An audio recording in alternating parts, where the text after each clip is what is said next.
Welcome back to SK Hobbies AZ. I don't think I need to tell you who I am. You guys already know who I am if you're watching this channel.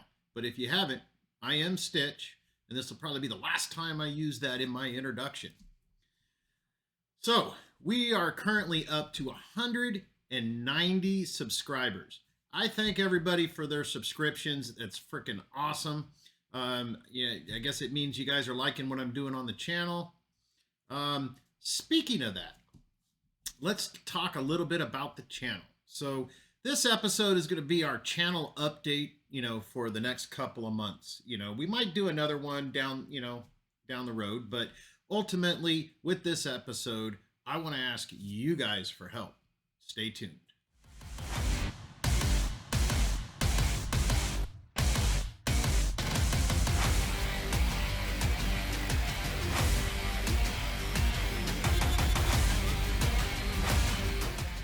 All right, so kind of tell you guys a little bit about what I need from you guys is that I want to know what you guys want to see. So we've been doing a lot with the crawlers. We're changing things up with the bashers. You can see if I can move my head out of the way. So right there is the Losi LMT. She's all put back together. I got that front axle taken care of. Didn't really do a video on it, but she's all back together. She's still stock, other than I changed out that steering servo to the Power Hobbies. But, we're looking at doing some upgrades. We're going to probably replace the axles. We're going to replace the electronics in it on the motor and the ESC side to get a little bit more control. So we got that coming.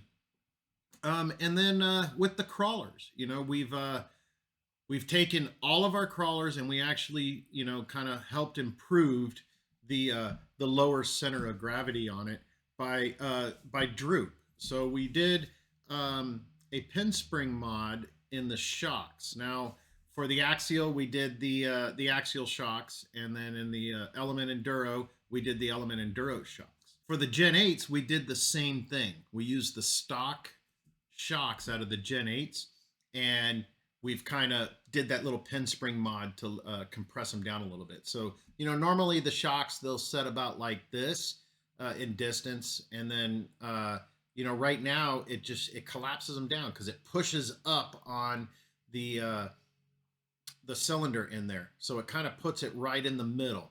So we got a little bit. So the movement up, from up and down is only about that much, but it extends. It can drop down and then spring back up. So you still get that little bit of drop on the tire if you're on top of something. Now the Gen 7, my son's Gen 7, which is the Gen 7 Pro, that one, Derrick from Derricks AZ RC, he donated his TRX4 shocks that he pulled off of Blue. And what he did, and if you guys don't know who Blue is Derrick's tried and true TRX4 Sport that it's his baby. So he's actually building a second one right now on his channel. He's pretty much done with it. He's just doing a little bit of mods here and there, and he still has the body to get done up on it. But he's going to be debuting that one's name. I know what it is, but I can't tell you because that's his job. So he's working on that. But anyways, he had those shocks. He wasn't really going to use them because he's going a different route with some desert lizards. So he gave them to me and said, "Here, why don't you put these on one of your crawlers?" So we did. We did the pin spring mod on them, put fresh oil in it, lubed everything back up, and we got it put onto the Red Cat Gen 7 Pro. So we got that going on. We haven't really done really good testing. We did a little bit out in the backyard, and that was about it. Speaking of the backyard, one of the other things that we're looking at doing is building a 10th scale / 24th scale crawler course in my backyard. So I got about 0.3 acres of land in the heart of Goodyear, Arizona. And so I got quite a big backyard back there. And so we're going to start in one corner of my yard, and my wife's got a bunch of flower beds and all that stuff out there. So we're going to kind of manipulate our way around that, but we're going to just kind of beef up our landscape with some rock structure and stuff like that. We may even put a little like riverbed with some flowing water in it. And so that's going to be kind of my project off and on for the next, we'll say year, because it's hot here in Arizona, so I don't know how long it's going to take for me to get it done. But if you guys are interested in seeing how we're going to be doing that and some of the processes, whether or not I do a live stream while I'm out there working on it, and you guys can just log in when you want to, or if you guys want me to do some short videos on some of the areas, or just an update on, hey, this is what we've done so far this week, and have it at that, jump down into the comment sections and let me know on how you guys feel that you guys would be more beneficial at getting that information and what we're doing along the way. A couple other things are going to be coming to the channel. I'm looking at getting a couple of Element Enduro gatekeepers, one for me and the wife. I'm working on getting that put together, so that's going to be coming here later on this summer. And then we're going to start working on getting a little bit better rigs for the crawlers for my kids. So, currently right now they're running with some Gen 8s. They're great trail chucks. And then, of course, Ashton, my older son's got his Gen 7. So we're going to be doing a little upgrades on that, putting some portal axles on it, put the Gen 8 portal axles. So we got that going on in stages, and then eventually he's going to break out. He hasn't decided which other type of crawler he wants to go with. So he's really liking his Gen 7. So we're just going to let him roll with it. We're going to do some upgrades. As of right now, I'm looking at, we're still keeping the Gen 8s. They were our first crawlers, and we really like the platform. They're a great trail truck, especially since now we removed the heavy bodies off the top and got that center of gravity shifted down more center with the vehicle. And now we've done the pen spring mod to drop it down a little bit more, so it's a little bit low to the ground. Well, matter of fact, let me show you my son's truck and what we did. The shell's a little bit dirty.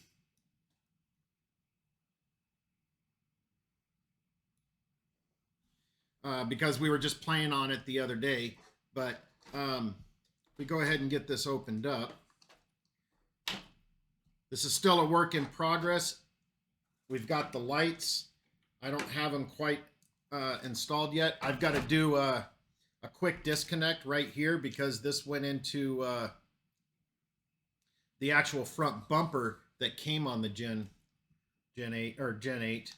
But he broke the bumper, and this one has a front bumper on it already. Right here, it already has the front bumper on it. If I can get it on camera, front bumper on it. So we went ahead and removed it so he doesn't snag it on the front. And so I'm going to make a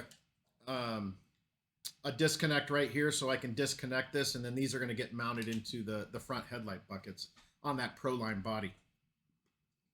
But as you see, this has got the TRX4 shocks on it. It still has some spring. You know what I mean? We took off the standard Gen 8 tires, and we put on the new tires that we had gotten for my wife's Axial. So the KM3 Proline BFGs, that's what these ones are. And we liked them on there, but we wanted something a little bit more beefier with ours. So we ended up going with the Hyrax with the G8 compound on my wife's rig. But we went ahead and put these ones on my son's rig. So it did set it a little bit lower. And I have a battery kind of staged in it so you guys can see the weight. It does come up a little bit without the battery in it, but it sets a lot lower. And other than the rear bumper hitting, I